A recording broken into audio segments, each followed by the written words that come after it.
Nah, orang yang punya tiga hal ini, di situ dia akan merasakan manisnya keimanan. Allahumma salli ala Muhammad tibbil qulubi wa dawaiha. Bismillahirrahmanirrahim. Assalamualaikum warahmatullahi wabarakatuh.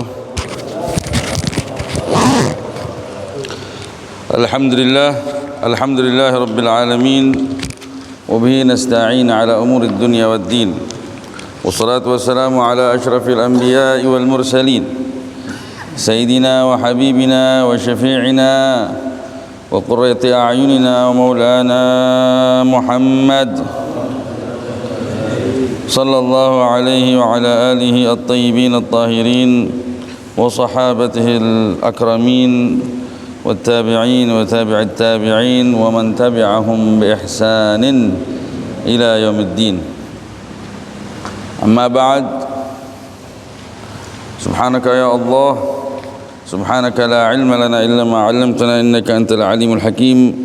ربنا زدنا علما وارزقنا فهما وافتح لنا فتوح العارفين وفقهنا في الدين وعلمنا التأويل واهدنا إلى سواء السبيل وارزقنا فهم النبيين وحفظ المرسلين وسرعة إلهام ملائكة المقربين. اللهم أغننا بالعلم وزينا بالحلم وأكرمنا بالتقوى وجملنا بالعافية يا أرحم الراحمين.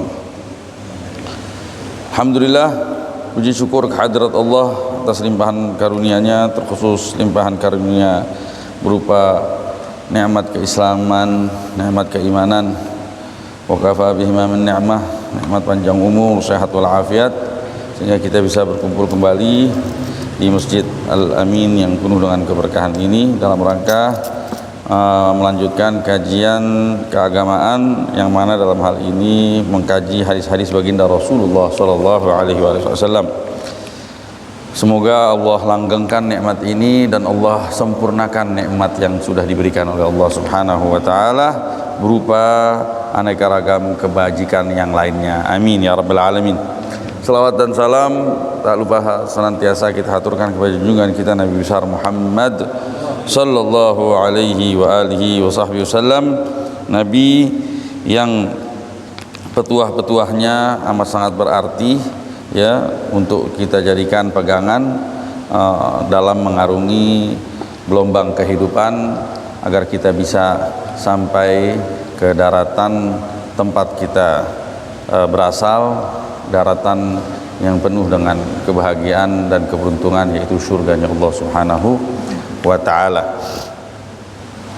Kepada yang terhormat guru kita bersama Al-Ustadz Al-Hajj Muhammad Arfan Nil Kiai Al-Hajj Muhammad Syarbini, kita doakan beliau semoga Allah panjangkan umur beliau, Allah sehatkan badannya, Allah luaskan rezekinya, Allah gampangkan segala urusannya, serta Allah gabulkan segala hajat dunia maupun akhiratnya. Amin ya rabbal alamin. Langsung saja kita sekarang sudah beranjak ke hadis yang berikutnya, yaitu hadis dalam urutan di dalam kitab Al-Imam An-Nawawi ini, Arba'in Nawawiyah, yang ke-27. Mari kita bacakan hadis ini. Bismillahirrahmanirrahim. Al-hadits as-sabi' wal 'ishrun an an-Nawas ibn Sim'an radhiyallahu anhu an an-nabiy sallallahu alaihi wasallam qala al-birru husnul khuluq wal ithmu ma haka fi nafsik wa karihta an yattali'a alayhi an-nas. Rawahu Muslim. Wa an Wabisata ibni Ma'badin radhiyallahu anhu qala ataitu Rasulullah sallallahu alaihi wasallam faqala ji'ta tas'alu 'anil birr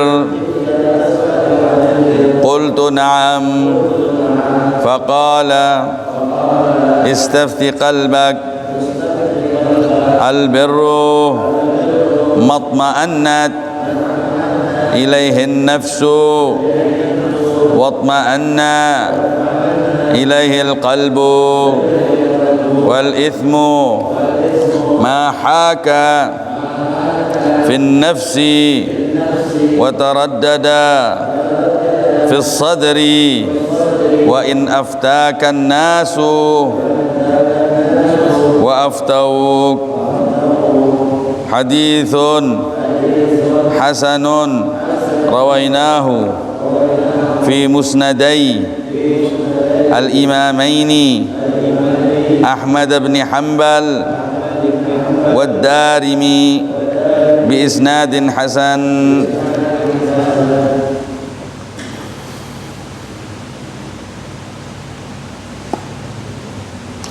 Bismillahirrahmanirrahim. Mengeluarkan sebuah hadis, ada dua buah hadis di sini. Al-Imam An-Nawawi di dalam kitabnya Al-Arba'in An-Nawawiyah, dua hadis, yang pertama diriwayatkan dari An-Nawas bin Sim'an dan yang kedua dari Wabisah bin Ma'bad. Tumben satu urutan yang sama terdiri dari dua hadis, ya. Kenapa digabungkan oleh Imam Nawawi? Karena dua hadis ini, ya, kandungan inti dari kandungannya itu sama. Yang pertama kita akan bahas hadis yang pertama dulu. Anin Nawas bin Sim'an, dari An-Nawas, sahabat baginda Nabi yang bernama An-Nawas bin Sim'an atau enggak Sam'an radhiyallahu anhu, semoga Allah meridhoinya. Ya, bahkan kata syarih sebaiknya Imam Nawawi berkata radhiyallahu anhuma. Kenapa? Karena ayahnya pernah berjumpa kepada Nabi, lahu suhbah. Iya, sahabat dan muslim. Anin Nabi sallallahu alaihi wasallam, An-Nawas bin Sam'an meriwayatkan hadis dari baginda Nabi Muhammad SAW. Qala, Rasulullah SAW bersabda, al-birru husnul khuluq. Yang namanya kebajikan, ya, itu apa? Akhlak yang baik. Itu bahasa singkat tapi itu jawaban yang lugas, ya, padat akan syarat dan syarat makna. Lugas dengan redaksi yang padat tapi syarat makna yang luas. Jadi apa itu kebajikan? Kebajikan kan banyak. Kesimpulannya atau paling banyaknya ditemukan dari apa? Husnul khuluq, dari akhlak yang baik. Wal ithmu, lawannya sekarang dosa yang merupakan buah dari perbuatan salah, lawan dari kebajikan. Dosa itu gimana kita ketahuinya? Mahaka fi nafsik, sesuatu yang kresek-kresek di dalam hati, ya, di dalam jiwa nih, sesuatu yang meragukan untuk ente lakukan, ya.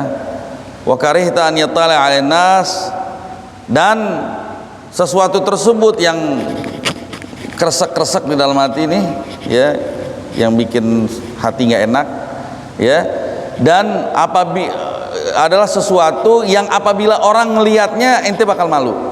Andaikan sesuatu itu tampak, ente bakal malu.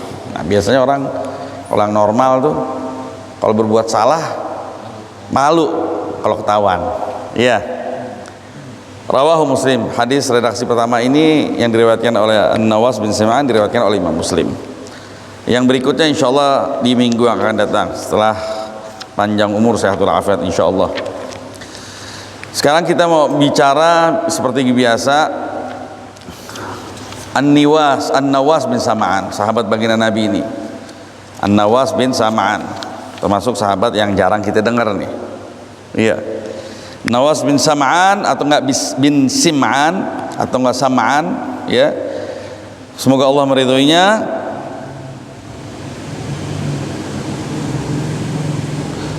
Pernah didoain berkah oleh baginda Nabi Muhammad SAW. Iya, tatkala dia datang berkunjung ke Nabi Muhammad karena dia tinggalnya di negeri Syam. Negeri Syam itu kawasan Syam itu terdiri dari 4 negara, yaitu Suriah, Palestina, Lebanon, sama Jordan. Tuh Syam. Jadi kawasan negeri Arab, tapi yang udah bisa dikatakan ada nuansa kebule-bulean. Eropa. Iya, karena dia udah mendekati Eropa. Syam di utara, daerah yang dingin, ada esnya. Iya. Kalau Turki lebih dekat lagi. Nah, Turki itu la ilaha ula wa la ilaha ula. Dia memang bukan Arab. Kalau Turki bukan Arab. Kalau 4 negeri Syam itu Arab. Kalau Turki itu bahasanya bukan Arab, tapi di negeri Islam.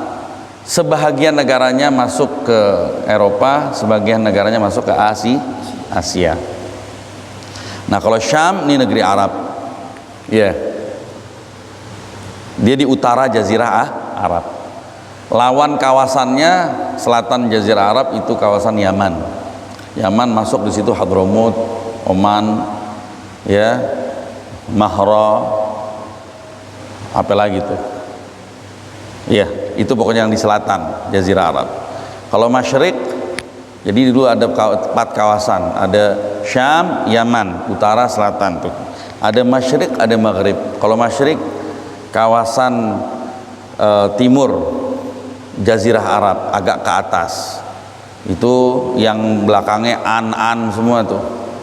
Iran, Asfahan, Khurasan, Shishan, Kazakhstan, Afghanistan, nah gitu-gitu tuh. Itu Masyriq. Nah, kalau Maghrib itu kawasan kiri Jazirah Arab, agak ke selatan itu Maroko dan sekitarnya. Ya, Tunis, Maroko dan sekitarnya setelah Mesir. Kalau Mesir berdiri sendiri karena dia udah menjadi kota dari semenjak dahulu. Nah, padahal Mesir dekat dengan Maroko situ di kawasan Afrika Utara. Iya. Nah, ini dari negeri Syam. Dia datang berkunjung ke baginda Nabi Muhammad sallallahu alaihi wasallam. Ya, Nabi pas ngelihat dibawain berkah dan dibacakan doa baik di kepalanya gitu dipegang. Iya. Oh enggak, itu abahnya si Sim'an. Anaknya namanya An-Nawas. Ini masuk, dia An-Nawas ini masuk orang ahli suffah, sahabat baginda Nabi yang nyantren nama Nabi Muhammad SAW. Ya, dari orang-orang yang datang nggak punya kerjaan, nggak punya apa-apa, nggak beristri, nggak punya anak, ya, atau mungkin ada sebagian punya anak kemudian ditinggalin, ya, tujuannya datang ingin menimba ilmu dari Nabi, nggak kerja nggak apa, hidupnya dari duitnya Nabi Muhammad SAW, dari sedekah-sedekah yang diberikan.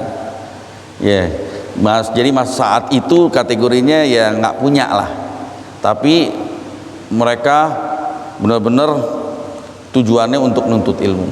Kerjaannya nungguin sholat setelah sholat, sama dengerin ceramahnya baginda Rasulullah SAW. Banyak dari mereka perawi yang cerdas-cerdas, ya, mereka perawi-perawi hadis yang banyak, termasuk Abu Hurairah. Ya, itu ashabus suffah. Nah, ini dia dari negeri Syam. Iya, pendatang. Wa kana yaqul, dan dia berkata, aqamtu ma'a Rasulillah, saya bertinggal di rumah Rasulullah SAW di kota Madinah itu selama setahun. Ya, ma yamna'uni minal hijrah ay al'ud ila al-watan illa al-asila allati kanat taridu 'ala al-Mustafa min ba'd ashabi. Tidak ada hal yang mencegah saya untuk pulang kecuali pertanyaan-pertanyaan yang seringkali datang kepada baginda Nabi, ya, yang ingin dijawab oleh baginda Nabi. Jadi begini, nggak ada yang mencegah dia untuk pulang. Nabi nggak pernah cegah dia untuk pulang ke negeri Syam. Siapapun nggak ada yang mencegah dia. Kenapa dia bisa setahun tinggal di rumah Nabi? Nggak ada perkara yang mencegah dia untuk pulang, kecuali apa? kecuali pertanyaan-pertanyaan yang datang kepada baginda Nabi, dia mau dengar apa jawabannya Nabi. Artinya dia nggak menghalangi dia pulang, kecuali rasa ingin tahunya dia. Karena dia pengen tahu apa jawaban Nabi, akhirnya jadi dia nggak pulang. Berarti begini, dia baru rencana pulang, toto ada yang nanya sama Nabi, belum dijawab sama Nabi, ditungguin dulu, ya gak? Sampai Nabi dijawab, ntar ada yang nanya lagi, nggak jadi pulang lagi. Jadi yang menghalangi dia untuk pulang apa? Pengen tahunya dia akan ilmu yang disampaikan oleh baginda Nabi. Ya, masya Allah, keinginannya dia untuk menuntut ilmu itulah yang mencegah dia dari pulang ke negeri Syam. Tujuannya untuk menuntut ilmu. Dan dia meriwayatkan ya yang terbukukan yang sampai pada kita tuh sekitar 17 hadis. Ya, Nabi Muhammad SAW pernah menikahi saudarinya dari ibu.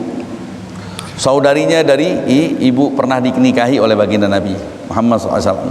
Kalau dia kan namanya siapa? Nawas bin Sim'an. Kalau saudarinya dia seibu namanya Asma bintin Nu'man. Ayahnya beda. Yang sini abahnya Nu'man, yang abahnya apa? Sim'an. Tapi ibunya sama. Ibunya orang Syam. Ibunya orang Syam, cakep. Anaknya makanya cakep nih, saudaranya. Nih Asma binti An-Nu'man. Nah, ini si Asma binti Nu'man salah satu istrinya baginda Nabi yang pernah minta perlindungan dari Nabi. Bukan minta perlindungan dengan Nabi, tapi dari Nabi. Jadi seakan-akan Nabi seperti apa? Dianggap seperti setan atau enggak jin yang berbahaya, terus dia berlindung kepada Allah dari kejahatannya. La haula wala quwata illa. Gimana itu ceritanya? Dengerin ceritanya sekarang. Jadi salah satu istrinya baginda Nabi Asma binti Nu'man. Tapi ini enggak termasuk istrinya Nabi yang ditinggalkan oleh baginda Nabi sewafatnya Nabi. Jadi Nabi itu istrinya ada banyak, enggak hanya 9. Cuman yang ditinggalkan Nabi dalam keadaan masih statusnya istri. Nabi meninggalkan istri-istri 9. Tapi ada istri-istri lain. Ya, diantaranya ini Asma binti Nu'man. Iya, bukan begitu Ustaz? Asma binti Nu'man. Jadi kisahnya begini.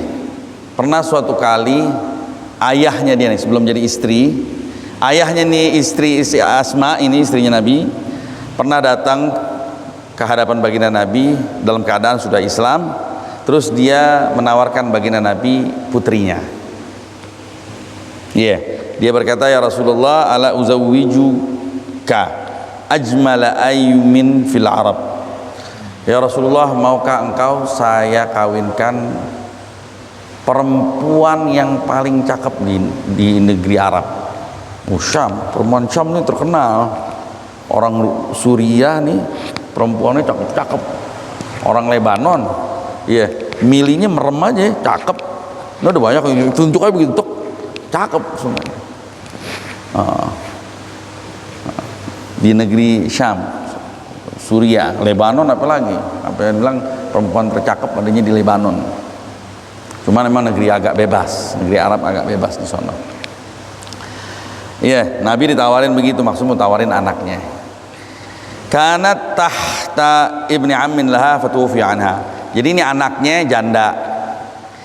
Dulu misanan abahnya yang kawinin dia. Jadi dia dulu suaminya tuh paman misan. Misanan abahnya akhirnya meninggal. Jadi dia janda ditinggal mati. Mau dikawinin sama abahnya ke Rasulullah. Karena dia demen memang sama Rasulullah, pengen menjadi istrinya Rasulullah. Wa qad raghibat fik wa khatabat ilaik. Fatazawwajaha Rasulullah, akhirnya Rasulullah kawinin. Jadi Rasulullah kawinin bukan berarti nafsu, bukan apa-apa. Rasulullah bukan di situ.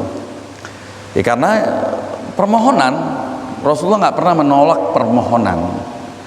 Lihat abahnya minta dengan tulus, ya, ini anak juga kesian, janda, tinggal mati, dikawinin sama Rasulullah SAW. Fatazawwajaha Rasulullah SAW wa arsala ma'abiha Malik bin Rabi'ah as-Sa'idi liyuhdiraha lahu. Terus Rasulullah mengutus Malik bin Rabi'ah as-Sa'idi, salah satu sahabat juga, untuk berangkat bersama ayahnya agar mendatangkan calon istrinya tersebut, Asma binti Nu'man, ya, dari negeri Syam ke Madinah. Tatkala sampai ke kota Madinah, lamma qadimat Madinah dakhala alaihi nisa'un farihina biha wa kharajna min 'indaha. Perempuan biasa mau tahu urusan perempuan. Ada perempuan baru dari negeri Syam. Yuk kita lihat yuk. Masuk. Waduh, cakep, bener cakep, pada girang. Masya Allah. Pada akhirnya jadi ocehan, jadi gosipan. Cakep tuh orang, bener. Jadi kecantikan ini perempuan si Asma akhirnya tersebar gara-gara mulut perempuan yang lain. Mungkin diantara dia ada yang hasut, biasa jahatnya, astaghfirullahaladzim. Terus sebahagian perempuan berkata, ngajarin ke si Asma, dia tahu Asma mau dikawinin sama baginda Nabi. Terus, in kunti turidina an tahdhiya 'inda Rasulillah fasta'idhi minhu fa innahu yarghabu fiki. Allah, lo nanti ya kalau udah kawin sama Nabi, kalau lo pengen dapet kasih sayangnya Nabi melebihi istri-istrinya Nabi yang lain, ya, lo berlindung kepada Allah dari Nabi Muhammad SAW. Anak juga lo begitu, Nabi bakal demen lo sama ente. Nggak tahu apa ini anak polos, apa emang kurang. Yang jelas dia ditipu, ditipu. Terus tatkala dia udah kawin dan saatnya dia masuk ke rumahnya Nabi Muhammad SAW, akhirnya ditutuplah pintu. Dia saatnya Nabi mendekatinya, belum dipegang, baru mau dideketin, ya, tahu-tahu nih perempuan langsung mengucapin a'udzubillahi minka, aku berlindung kepada Allah darimu. Nabi ngomong, uzti bima'ad, ente minta perlindungan dari sosok yang lantarannya orang berlindung kepada Allah, lantaran dia orang pada mau tawassul sama Nabi Muhammad, berlindung kepada Allah demi kemuliaan Nabi agar terlindung dari godaan setan. Lo kok berlindung dari gue? Gitu. Langsung Nabi keluar, Nabi pulangin ke keluarganya. Artinya dicerai langsung sama Nabi Muhammad sallallahu alaihi wasallam. Tatkala nyampe ke keluarganya, teriak semua keluarganya, "Ya Allah, lo kenapa? Lu perempuan yang nggak diberkahin, apa musibahnya sampai lu diceraiin sama Nabi?" Terus katanya, "Khudi'tu, saya ditipu."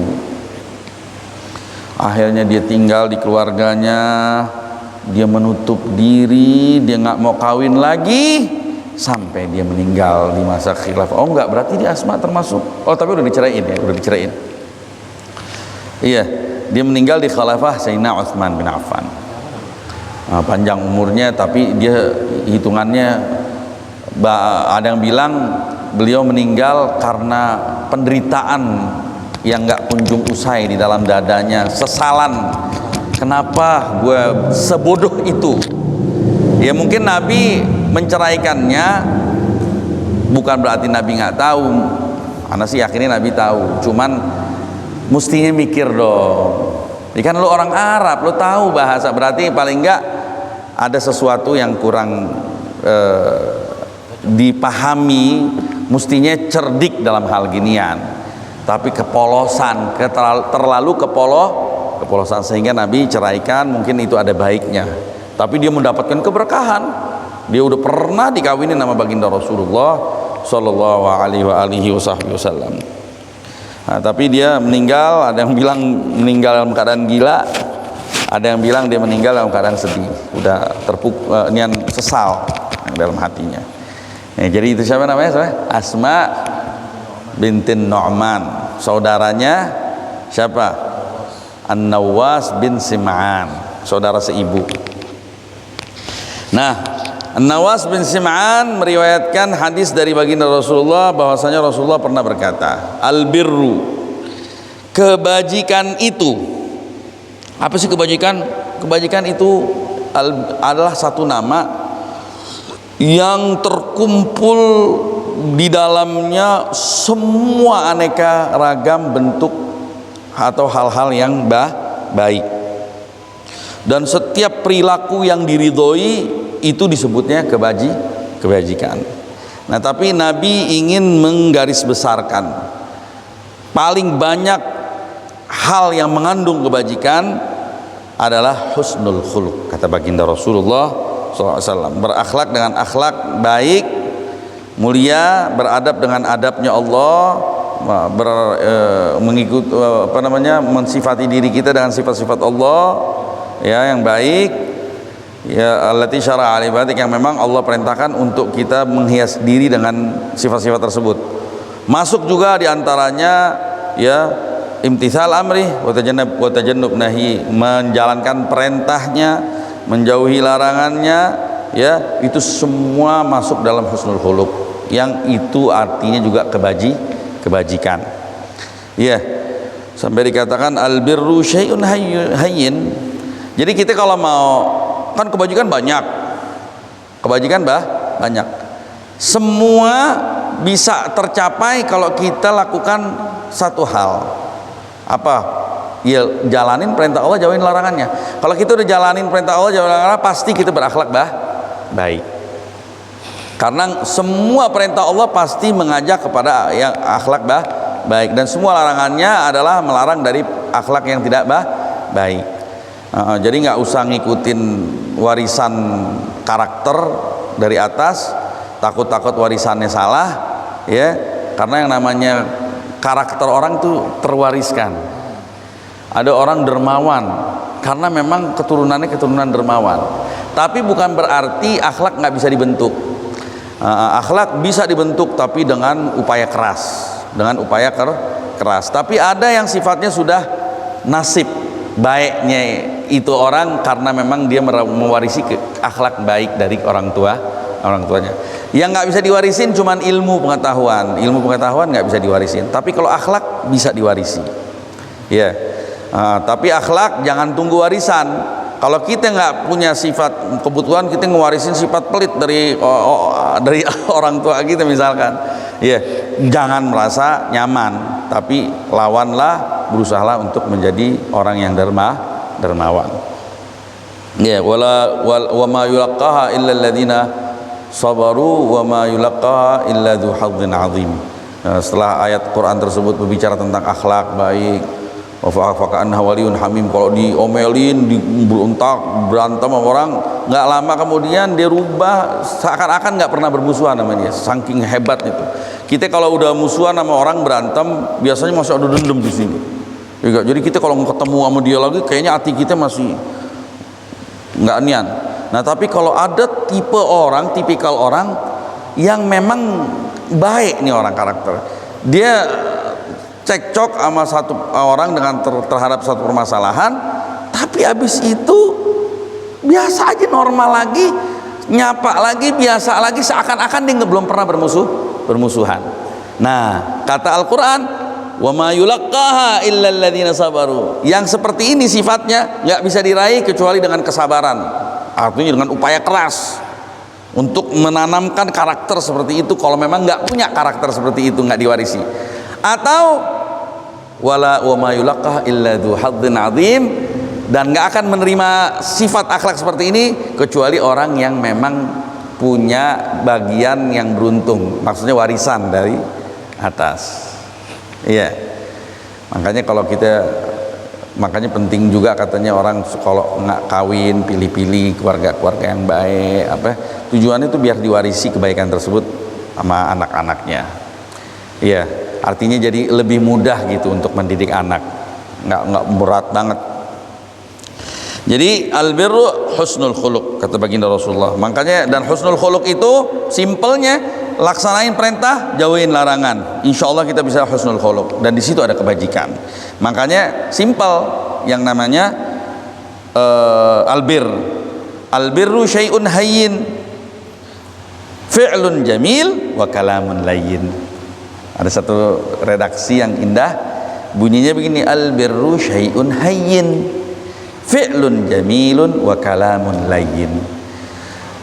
Kebajikan itu adalah sesuatu yang remeh. Hayyin itu remeh, mudah gitu. Remeh nggak sulit gitu, sesuatu yang mudah. Kebajikan itu adalah sesuatu yang mudah, remeh. Apa? Fi'lun jamil, perilaku yang indah dan ucapan yang lembut. Simple. Wa huwa fi tazkiyatin nafs kal burri fi taghdiyatil badan. Dan kebajikan itu dalam hal mensucikan jiwa itu sama saja seperti gandum atau beras ataupun makanan pokok untuk tubuh. Makanan pokok penting kan untuk tubuh, untuk perkembangan tubuh. Begitu juga kebajikan penting untuk perkembangan jiwa yang baik. Makanya sebagian berkata ad-dinu kulluh fi husnil khuluq. Agama secara keseluruhan ada di akhlak yang baik. Iya, Rasulullah juga pernah bersabda, "Man lam yakun fihi thalathu khisalin lam yajid tu'mal iman." Atau sebagai redaksi halawatil iman, ya. Barang siapa yang tidak ada pada dirinya 3 sifat, ya, maka dia tidak akan menjumpai rasa manisnya keimanan. Apa 3 perkara tersebut? Ilmun yaruddu bihi jahlal jahil. Ilmu yang dengannya dia bisa menepis kejahilan dari orang-orang jahil. Wa wara'un yahjizuhu 'anil maharim, dan sifat wara' kehati-hatian yang bisa mencegah dirinya dari perbuatan haram. Wa khuluqun yudari bihin nas, dan akhlak mulia yang dengannya dia bisa bergaul dan nawin orang. Nawin, tahu gak kalau bahasa Betawi nawin? Itu nawin deh. Kita kadang-kadang kalau kita akhlaknya kita mulia, kita bisa bergaul sama siapa aja. Ya gak? Kita bergaul sama orang gila, kita gila-gilain dikit diri kita.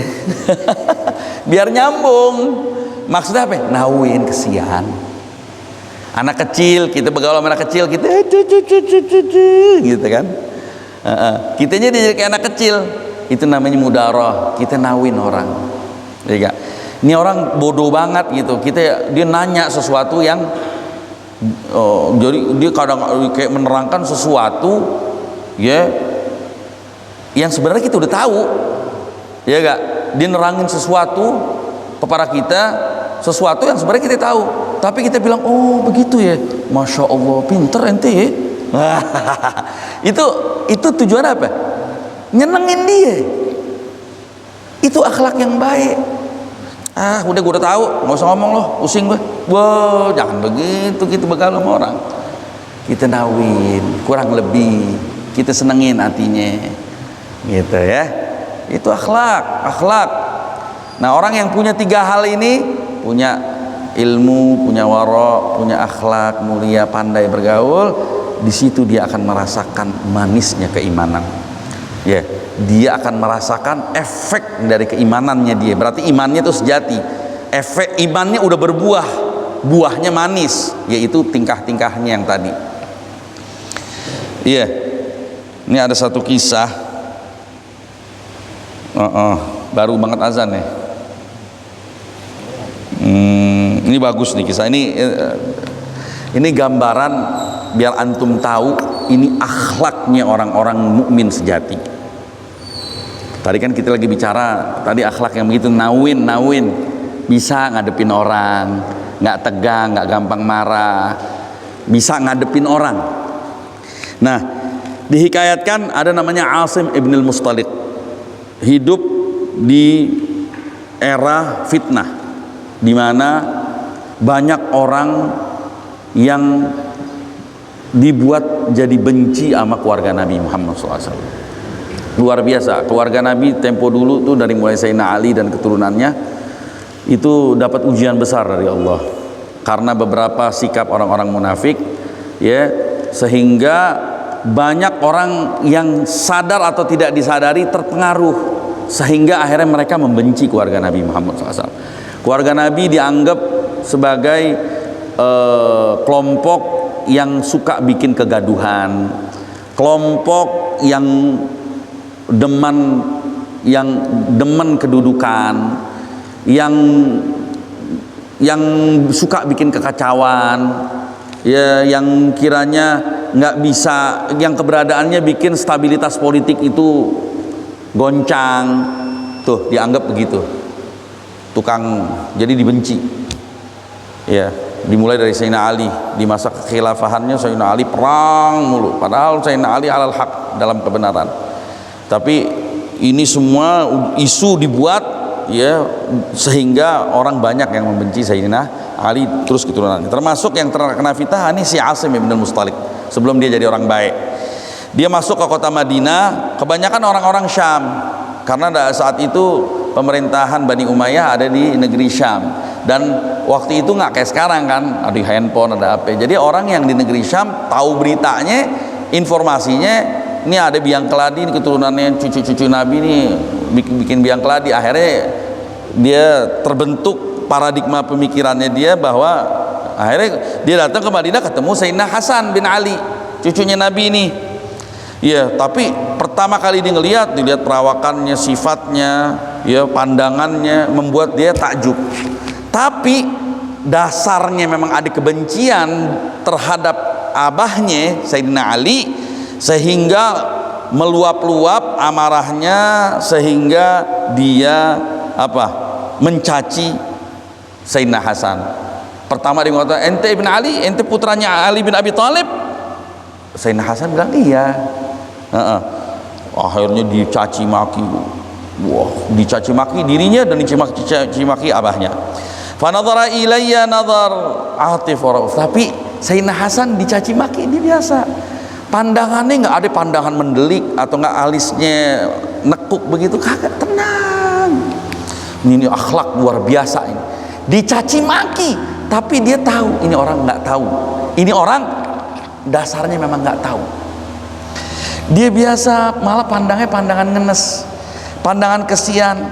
Terus dia bilang begini, Sayyidina Hasan, a'udzubillahi minasyaitonirrajim, aku berlindung kepada Allah dari syaitan yang terkutuk. Bismillahirrahmanirrahim. Ya, Bismillahirrahmanirrahim. Lupa tuh anda buka surat Al-A'raf tadi.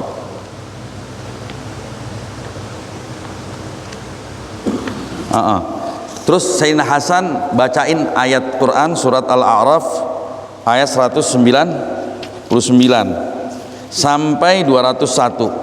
Khudhil afwa, ini ayat, ini Al-Quran, ini ayat kalau bisa diapalin nih ayat. Iya, luar biasa isinya ayat nih. Di situ khudhil afwa wa'mur bil urfi wa'arid 'anil jahilin. Maafkanlah dan perintahkanlah ke jalan kebajikan dan berpalinglah dari orang-orang jahil. Wa imma yanzaghanna minasyaitani yanzaghun, apabila syaitan mengutik, ya, menggoda kita dengan satu macam godaan, maka berlindunglah kepada Allah, sesungguhnya Allah Maha mengetahui lagi Maha mendengar. Innahu samii'un 'alim. Innal ladzina taqau idza massahum taifun minasyaitan tadzakkaru fa idza hum mubsirun. Sesungguhnya orang-orang yang bertakwa apabila dia tersentuh dari godaan syaitan, maka dia langsung mengingat Allah, sehingga saat itu dia berubah menjadi orang yang sadar, ya, nggak tergoda. Wa ikhwanuhum yumaddunahum fil ghayyi tsumma la yuqsirun. Intinya semua tentang sifat yang dibawain itu ayat, tujuannya untuk meredam amarah yang mungkin bakal menggoda dia dan kasih pengetahuan kepada ini orang. Jadi dicaci maki, udah ana maafin cacianmu, dan engkau ini orang-orang bodoh, jadi ana nggak mau memperpanjang cacianmu itu. Terus dia ngomong, habis selesai baca ayat, Sayyidina Hasan dia bilang, khafidh alik, coba tenang, jangan, tolong antum tenang sebentar. Astaghfirullah li walak, saya mohon ampun buat diri saya dan buat engkau. Innaka law ista'antana la'annak, engkau kalau memang datang menjumpaiku emang mau minta pertolongan, kami siap kok menolongmu. katanya. Walau istarsyadna la arsyadna, kalau emang ente butuh petunjuk, mungkin antum tersesat atau apa, kami siap menunjukimu jalan. Iya. Qala, akhirnya nih orang jadi gara-gara ngadepin Sayyidina Hasan begini, dia langsung nyesel. Ini orang baik banget, nggak marah, gue udah berlebihan nih. Iya. Terus Sayyidina Hasan bilang, la tathrib, la tathrib. Enggak, ente nggak dapat marah, ente nggak, ana nggak benci antum, ente nggak ada masalah di diri antum. Semoga Allah mengampuni dirimu karena Allah Maha Penyayang. Amin ahli Syam anta, engkau dari negeri Syam, kata Rasul, kata Sayyidina Hasan. Qultu na'am, iya. Qala hayyakallah, ahlan wa sahlan, selamat datang. Tabassat lana, ente yang asyik aja di hadapan kita, ya. Apa kebutuhan ente gelar di hadapan kami, ente bakal mendapatkan sesuatu yang paling terbaik dari apa yang engkau sangkakan kepada saya. Insya Allah enak, bahasanya ngomongnya enak, baik, ditanggepin, nggak langsung marah. Itu langsung siapa namanya, kata si Asim, fadagat alayyar ardu bima rahubat, bumi yang luas serasa sempit bagi saya. Malu dia, gue udah caci maki nih orang gila-gilaan, nih orang baik banget di depan gue.